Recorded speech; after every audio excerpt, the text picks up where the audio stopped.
Hello, and welcome to Explore Classroom. My name is Gina Borgia.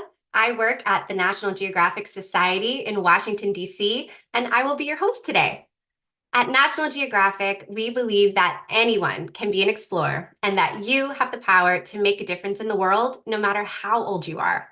Explore Classroom is here to inspire you with stories from the field and connect you with our National Geographic explorers live to answer your questions.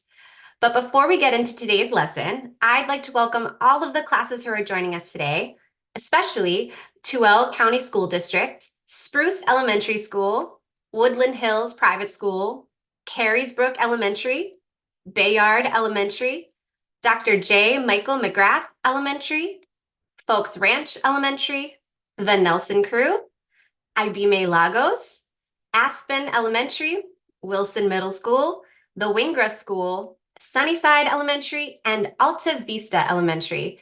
We are so glad you are all joining us today. And today, our explorer is Theanne Schiros. Theanne is an educator and scientist whose research focuses on harnessing the power of biology to create materials more sustainably, like clothing, by drawing on inspiration from ancient and indigenous cultures worldwide. Theanne is an associate professor at the Fashion Institute of Technology, or FIT, in New York City, where she guides students to rethink how to create textiles through technology, biology, and sustainable design. She is also a research scientist at Columbia University, where she collaborates to explore biofabrication of materials with Helen Liu. Theanne has also engaged in sustainable development and education internationally, working with organizations in Haiti, Costa Rica, and West Africa. Today, Theanne will be joining us live from Columbia University in New York City. But first, she's going to show us what it's like to travel through Manhattan from FIT up to the lab at Columbia and tell us more about her work along the way. So while you're watching, pay close attention to the bags that she is holding. All right, is everyone ready? Let's go ahead and connect with Theanne in New York. Hi, I'm Theanne Schiros. I'm a professor of material science here at the Fashion Institute of Technology and a research scientist at Columbia University, both located right in the heart of New York City in Manhattan. We're in the knitwear lab today at FIT, where fancy technology allows us to spit out seamless, zero waste, three-dimensional garments like a printer. But our materials today start with extraction of finite resources, move through factories and end up in landfills. My research focuses on building better materials with biology. A bold vision of our future is one in which everyday materials are built with biology and compatible with nature. And believe it or not, that includes buildings and skyscraper, fashion and food, all that legacy industries New York City is famous for. To learn how we do this, we're going to jump on the one train up to our labs at Columbia University. But first, something to eat.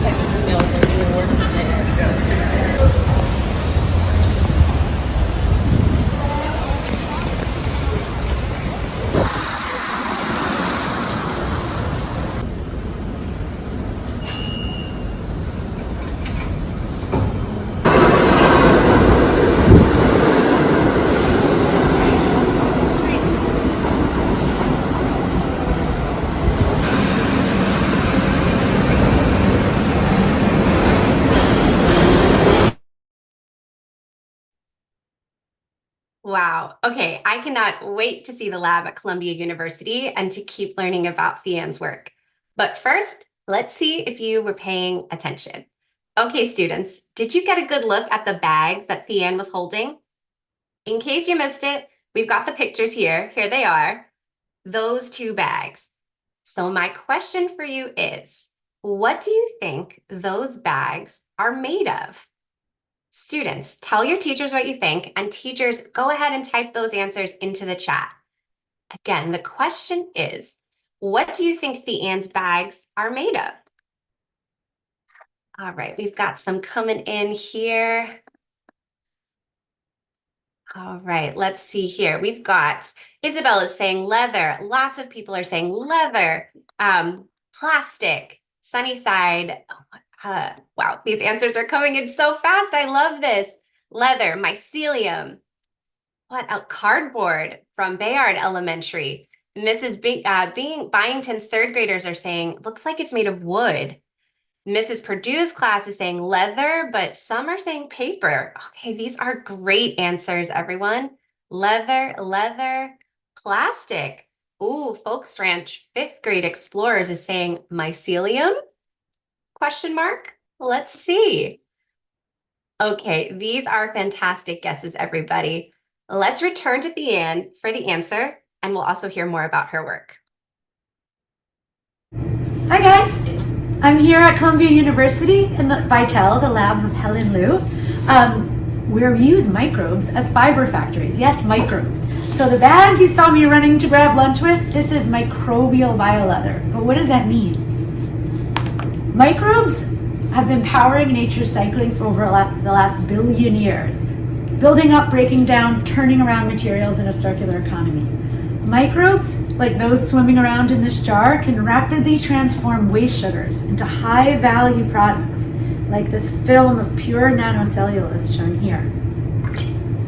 Harnessing microbial biofabrication and processing inspired by indigenous techniques, we can go from beaker to sneaker in 21 days. We can also program microbes to make materials with a whole new world of traits. All of the aesthetic and performance properties we want in our clothes, color, UV protection, stretch, wicking, moisture management, can all be found in biodiverse organisms. Protein engineering allows us to map these properties into colorful biodegradable materials, including textiles. Another class of microbes, fungi, have been powering nature's cycling for over 1 billion years. They've turned rock into soil, decaying trees into nutrients, and form an interconnected neural network underground that lets different species communicate and share nutrients and information and sense predators. That neural network is the mycelium. It's the root structure of fungi. And unlike other organisms, which put food inside their bodies, mycelium and fungal cells go inside their food. That means that they can take agricultural waste and turn it into any shape for a huge range of properties, like this bowl we created. Okay, enough talk about microbes. Let's go see them in action. Wow, students, how amazing is Theanne's work? I know you are all eager to see those microbes in action. But first, let's give Theanne a big welcome to Explore Classroom. Hi, Theanne. Hi, guys. So nice to see your faces. Hi. Oh, it's so nice to see yours. Hi, I see you. Hello. Hello, Thank you hello. so much. Thank you for showing us around New York City and taking us into the lab at Columbia. So I know I speak for the students when I say we are really excited to see those microbes in action. So what can you show us? All right. Well, if we want to zoom in with a fancy microscope, we can see some bacteria doing a little boogie woogie. But I need to tell you, these guys are real tiny. They are about a micron wide, and you can see them kind of break dancing around this screen as they search for food. If a basketball player is about 2 meters tall, these guys are 1/1,000,000th of a height of a basketball player's.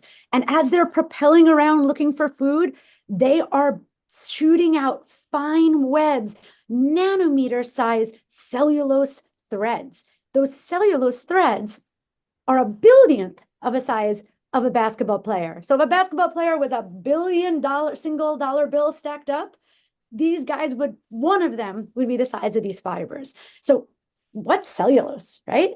So cellulose is what trees are made out of. Plants take sunlight and make sugars that they build cellulose out of. Bacteria can do the same thing. Bacteria can rapidly transform waste sugars into high-value products like this film of nanocellulose here. And why do they do it? They build themselves a house. They live inside these nanofibers like a cocoon. It gives them protection from UV. It keeps them from drying out. It protects them from microbial intruders. And most of all, it gives them a little boat to float up to the air where they can breathe. So how do we go from bacteria to bioleather or biofabric? Well, we really draw inspiration from nature, and how nature does things is it builds things through form, starting with nanometer to micron to millimeter, centimeter, and all the way up to the giant trees in the forest. We do the same thing. We use microbes to spin us this nanocellulose. So the microbes on the left, they spin us, you can see they're trapped in a web of nanofibers. And we can do that in the lab and harvest these big sheets of nanocellulose. Well, in order to turn it into a leather, we need to process it. So looking to indigenous societies for how they've processed biomaterials, we actually have done ancient tanning techniques using sunflower seeds and ancient dyeing practices using indigo and soybeans, and have created meters and meters of fabric. That's what you see in that bio leather bag and wallet that I showed you earlier. We can also program, there's something much more exciting, which is, or as exciting, is that not only are these microbes the worker and star of our lab, we can also program them to make things. Nature's organisms have evolved to produce proteins with amazing functionality. The discosoma coral has a red fluorescence protein that is vivid and red, gives the reef a glow and protects it from UV. Jellyfish has a green fluorescent protein that allows it to communicate and ward off predators. The paper wasp has developed a protein in its saliva, which makes its nest waterproof. Using the tools of bioengineering and biofabrication, we can take the DNA sequence that codes for that protein, for instance, the gene that gives coral its red protein, and we can pop it into a microbial cell. So now, when our microbial workers multiply when we feed them, they produce these vivid colors or waterproofing proteins or stretchy proteins. Possibilities are endless. I'll show you how. Here you see a petri dish loaded with bacteria. And as they grow, these modified bacteria make the DNA tells them, this is your computer program, make this protein. And we make the beautiful red found in coral and the beautiful bright green in jellyfish. This can be harnessed to produce materials with a whole new world of traits. Color without dyes, and performance without plastic, like the fibers we've made in our lab with green fluorescent proteins and red fluorescent proteins. The possibilities are really, really endless. And in this case, we haven't taken anything from nature except knowledge. Bacteria are not the only organisms that can produce us really important materials. What you see here, and some of you guessed the bag might be made of mycelium. It is not. It's made of nanocellulose. But here, the white you see growing is fungal cells put into sawdust. Remember, fungi like to go inside their food. So we've taken wood chips, put fungal cells in them, and that white network is gluing that together. You can glue this together into so many different shapes. You can make buildings, skyscrapers, insulation, instruments, from fuzzy bears to letters to building materials, even to textiles. We can harness biofabrication in the lab to use fungi to grow mycelium, which has this very beautiful suede, fluffy feeling. And it's a foamy-like soft material that feels so warm that it's a wonderful quilting material put into this jacket with patchwork dyed with plants and things I found in my compost bin in my backyard. But we're not the first to do this. Long before we were growing mycelium and nanocellulose from bacteria in the lab, people were harvesting fungal mycelium from the forest. For 5,000 years, the first textiles were actually made from mushrooms like this Fomes fomentarius. And there's a layer in here which can be produced to make a beautiful suede-like material. And I think what's so important about this is that we're not only harnessing the power of biology, but the power of our ancestors who've been making high-performance biotextiles for millennia. So that sneaker that you saw in the lab earlier, which I have back here, this is a pure nanocellulose sneaker. And something that's really exciting about biofabrication is that our microbes will build a material to any shape we want it to. So having a pattern of a dress or a sneaker, we can have the microbe grow us nanocellulose to that pattern material and have zero waste. No scraps hit the floor. We can also dye it with natural dyes and give it a very modern look. So although our microbial textiles look very different today, we've learned a lot from our ancestors in how to take these microbial grown materials and process them to look like modern textiles. We can get bigger and bigger and envision a completely new future where the clothing we wear and the buildings we live in and the food we eat are all produced by microbes. This gigantic tower is made of mycelium, fungi put into sawdust that build these bricks to any shape that we like. So this is very exciting. This is an awesome example by our colleague David Benjamin, and it was at a museum in New York City called MoMA PS1. Wow, and that is so incredible. I have so many thoughts. Like, one, I need those sneakers, and two, I'm feeling like I match the coral in that petri dish. I was saying the future of fashion. If you had a black light, you'd glow in the dark. I love it. Well, Theanne, all of this has got me thinking, what other things are possible? Like, what else can we make by harnessing the power of biology? That's a great question. So we've talked about bacterial cells, we've talked about fungal cells, but what about human cells? I mean, we're biology, we're a collection of cells. To help answer that question, I'd love you to introduce you to my dear friend and collaborator, Helen Liu. Hi, Helen? nice to meet you. Hi, I'm Helen. I'm a professor at Columbia University in the Department of Biomedical Engineering. So I'm a bioengineer. So nice to meet all of you. Oh, okay. That picture. Helen, what would you grow? Ah, What do you do? oh, the other way, Theanne. So we would love to grow a leg. So this is the femur, this is the tibia. So these two big bones can connect the top, your thigh to your calves, and in between is the knee.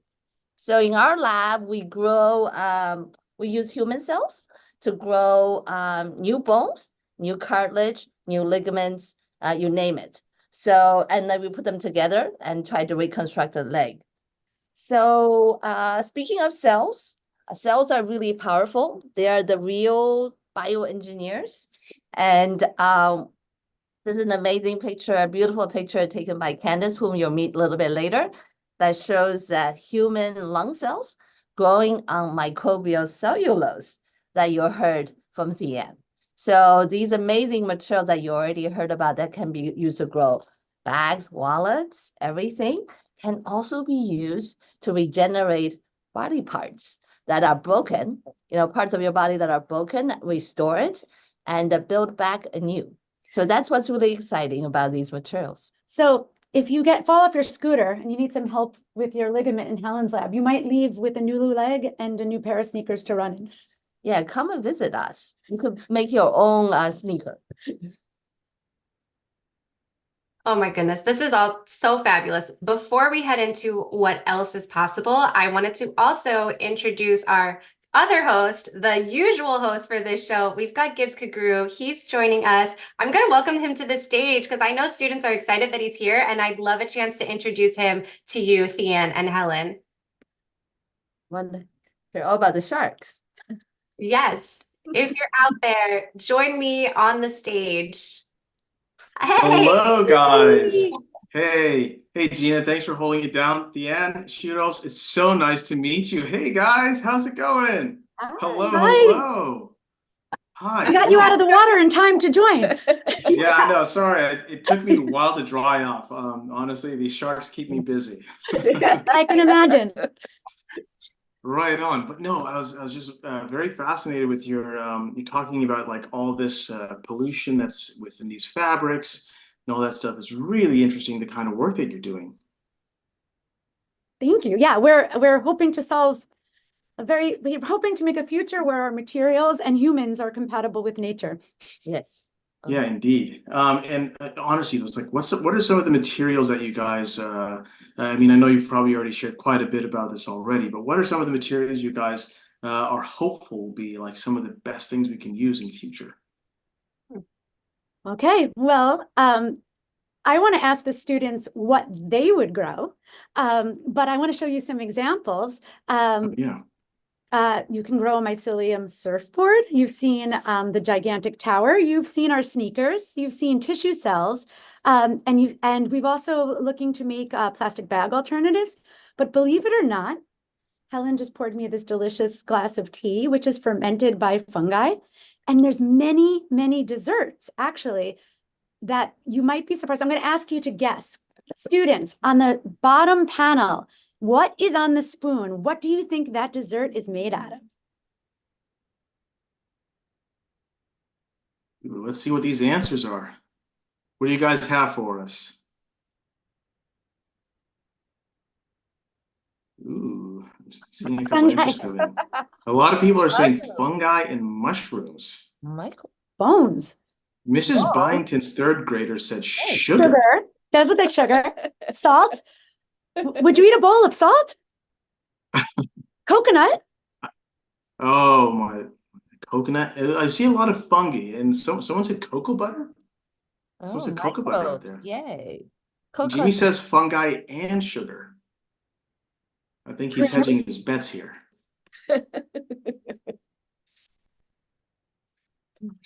Oh, these are some really great answers, guys. Keep them coming. Someone has said salt. No one's gotten it yet, but these are great answers. Yeah, I love the creativity. Megalodon's best shark ever said kombucha. Ooh. Oh, come on, guys. Jello? Okay, are you guys ready? Yeah. Why don't you give us the answer? Okay, well, does this look like anything we showed you in the lab? If you go back to what we showed you in the lab, does it look like anything? You may be very surprised to know that those cubes are microbial nanocellulose grown on coconut water. It is called nata de coco, and it is a famous dessert in the Philippines, and many different cultures, especially Asian cultures around the world, have different versions of drinks and sweet desserts made from microbial cellulose, which is also the same bacteria that make microbial cellulose, same family of bacteria make kombucha. So this nata de coco is probably started around the 70s, but people actually not knowingly have been collaborating with these bacteria since as far early as 500 BC Manchuria, where the first drink was known to be made with these bacterial cells. It's actually quite tasty too. That is fascinating. So the answer of cocoa butter wasn't technically wrong. It does kind of come from cocoa nuts. Maybe, I don't know. Oh, well, students, it seems like the possibilities are endless. And we've heard about all the types of materials that Theanne and Helen are growing in the lab at Columbia. And we'd love to know what you would grow harnessing the power of microbes. So what would you want to create to make a more sustainable world? Now, while you're all thinking, Theanne is actually going to ask around in the lab and see what her students would like to grow.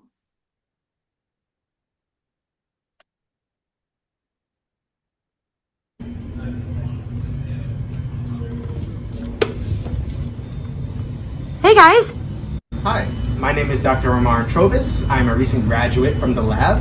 I worked on microbial cellulose biofabrication. Hi, my name is Candace Chu, and I'm a current PhD student in the lab. Any chance we can get a peek at the microbes? Of course. Today we're actually working on and observing the microbes move around and search for food.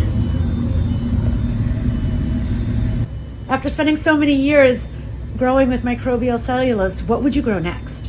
Right now I would love to grow degradable biomaterials to reduce plastic waste.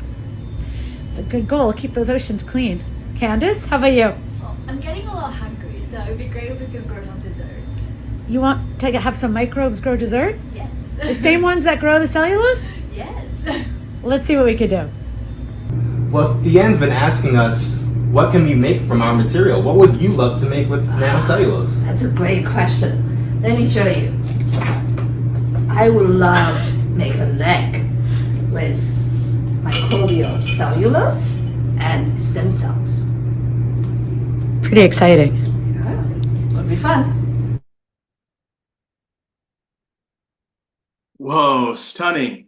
So Theanne students want to grow a substitute for plastic and a dessert I mean, I love these answers just because there's such a broad range of possibilities in this microbial world. Okay, students, it's time. Let's hear your answers.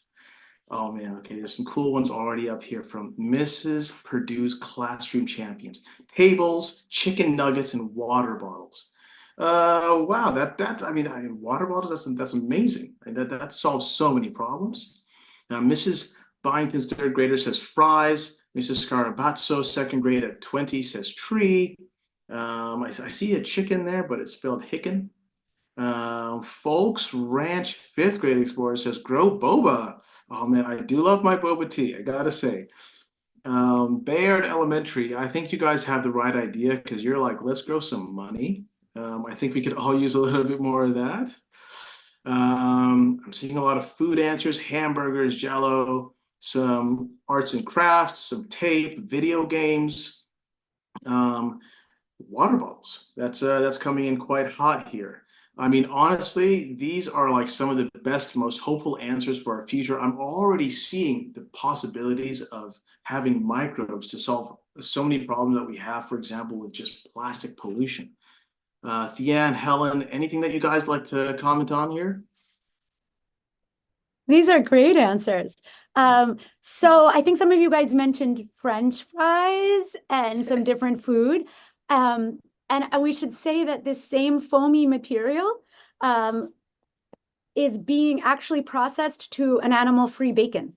So a lot of these animal-free foods are being grown by mycelium. And interestingly, using sometimes textile techniques to spin them into fibers so they actually feel more like food in your, more like the meat that taste that you're used to.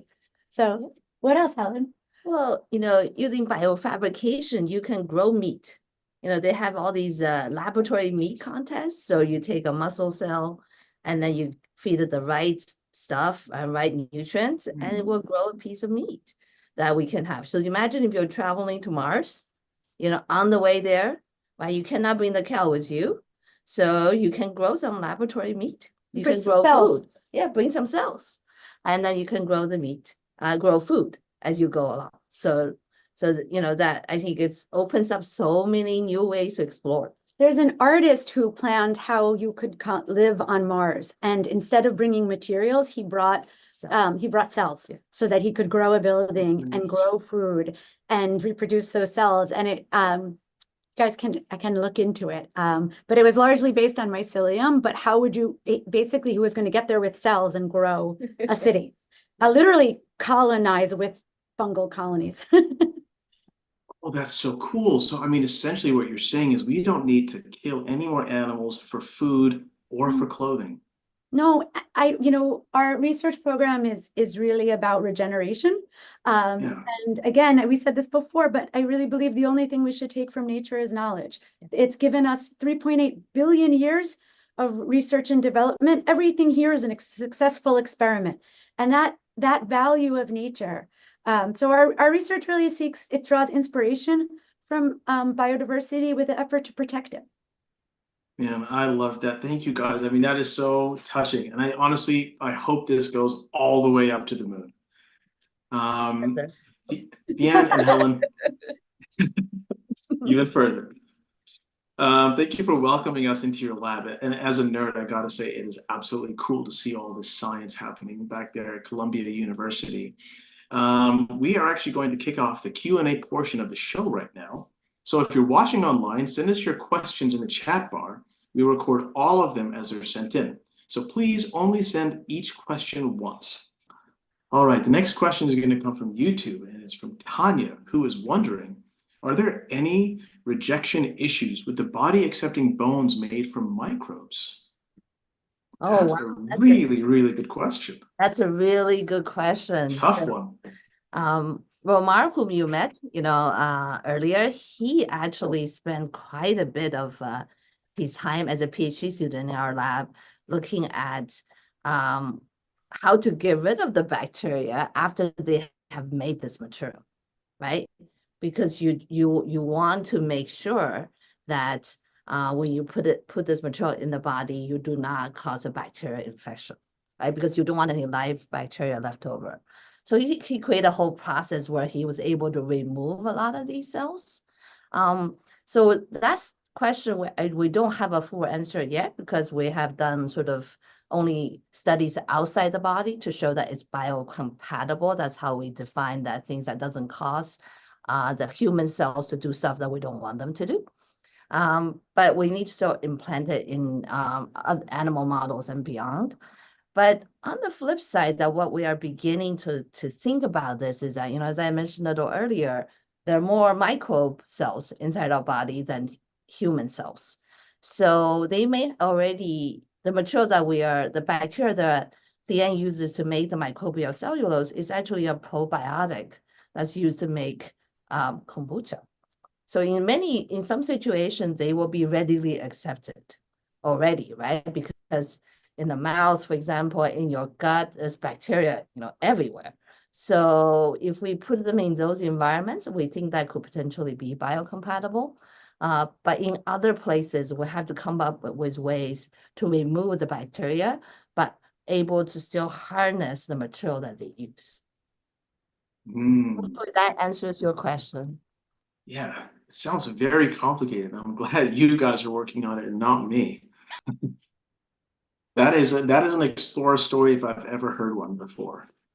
We have some students on YouTube who are thinking back to the bio leather bag from the beginning of the show. And they want to know, how did you get what comes out of a beaker to look and act like leather? We had no idea how to do it. We tried many things and they failed. And after a while, we started expanding what we searched for. And right after nature's 3.8 billion years of research and development, the next closest thing we have is indigenous knowledge, which is rooted in ecological stewardship. And for thousands and thousands of years, our ancestors, many parts of the world, have created high-performance leather and high-performance textiles from biomaterials, glue from bones and leather from skins and buttons from blood, believe it or not. And so specifically for the bioleather, we looked to indigenous knowledge of ancient tanning practices, which uses the organs of the animals our ancestors and traditional and indigenous communities really follow nature's cycling, so nothing is wasted. If you are going to kill an animal and eat it, you are going to use the skin for your tent and the fur for a coat and the organs to process the material. So we dug deep and we found out what in the brain actually makes a hide strong and flexible. And we found there is a material called lecithin, which is also present in sunflower seeds. So we made a sunflower seed version of a tanning emulsion that took this cellulose, which again is like nominally like a paper or a tree, and turned it into making feel like leather. But I can show you some field work. I've had the very, very good fortune to work around the world and learn from many communities firsthand. So this is work we did in Modia. It's a village in the Republic of Guinea. And cola seeds are really popular there. And it is an extremely lush and vibrant country. And there's a big tradition of textile arts there. So I did a project where we worked with 300 women, and then also in the Ivory Coast, another number of artisans, where we shared knowledge about how can you test a plant to see if it'll bind to a fabric. And we brought the bioleather down there. So we used cola seeds to dye different fabrics. And if you go to the next slide, and we made over 120 different colors from local plants. And the women used their beautiful, wonderful, deep artisanal knowledge of textile arts to make beautiful designs. And these materials we brought back and made garments, and then the funding went back to the women. And this project is so close to my heart. I think you can see the joy and the vibrancy of this community, but also not only was I able to share some knowledge with this community and build our larger global community. On the next slide, I can show you that a lot of these techniques informed how we made our bioleather really look like a much more modern textile. So these are entirely now microbe grown, and this black comes from combining the bark from trees and different seeds dipped in iron water made from found nails. On the top right, you can see discarded onion skins. On the bottom left, those are marigolds from my backyard, mimicking the Japanese hapazomi print and the tie-dye is inspired by West African indigo adiri and East African tie-dye techniques with indigo. So I think that this last slide really celebrates all the different threads, no pun intended, that come together where we can actually, work at the edge of biotechnology and processing that's deeply rooted in humans' relationship with biodiversity and each other. That is a treasure trove of textiles, so vibrant, colorful, and that leather bag looks so strong. I mean, honestly, it looks like it's like a very perfect strong. bag. Yeah. And it's also flame retardant. So a 3,000-degree flame melted a piece of metal, and this doesn't ignite. And that has to do with the way microbes build things from that nano, micro, and macro, and also that's that tanning technique we developed. So we can have materials that are better than our current materials, but still be biodegradable. Man, your guys' creativity is just inspiring. I have nothing else to say besides that. I'm fully wowed. We have one final question. Unfortunately, we are out of time, but we just want to ask, what final message do you guys have for our future explorers out there that are watching today? Go and chase your curiosity and don't give up. Enjoy it and have fun. My message is actually there's a reason we're friends. Different, similar. I think that your curiosity, it will bring a level of wonder that will fuel you through the hard parts of the science and maybe the math and not being sure you want to be. And that I think I want to. So you saw that all those textiles. That grid I made mostly at home during COVID with plants from my backyard and found materials with, putting together a lot of knowledge that I had. And you can find wonder and you can find a little bit of the truth about how the world works anywhere, in the woods, in the ocean, in the lab, in your backyard, from a worm. How does a worm stay clean when it lives in dirt? I kind of know why, but I wondered and I found out, and now we can map that into self-cleaning textiles maybe one day. So I think, don't underestimate wandering and wondering and how important that is, how important that work is, as much as other work that is more kind of classically considered work, like your algebra and your spelling bees and such. Yeah, absolutely. And have fun. Yeah, here, especially the fun part. All right. Thank you again to Theanne and Helen for joining us today and for inspiring us with your work in that final message. And I'd also like to say thank you to the students for your thoughtful questions. And of course, thank you, teachers, for bringing your classes to our show. It's been such an exciting season of Explore Classroom, but like many of you, we will be going on spring break. We'll return on April 11th with the first ever of our storytelling series featuring National Geographic storytellers, from journalists to photographers and videographers, who will teach us all about the power of storytelling. You won't want to miss these events, so keep checking natgeoed.org/explorerclassroom over the coming weeks for more information. When you register, you can request a chance to be featured up here on screen with us. Have a great day, everyone. Stay curious and keep exploring. We will see you in April. See you later.